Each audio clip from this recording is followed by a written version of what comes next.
Watch out! You seriously need to watch this. What the hell just happened here? At first, this just looks like a normal high-speed boat run.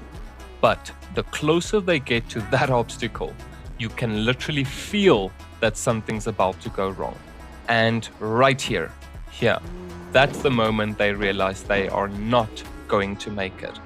Honestly, this could have gone way worse, but the look on the guy's face is what does it for me.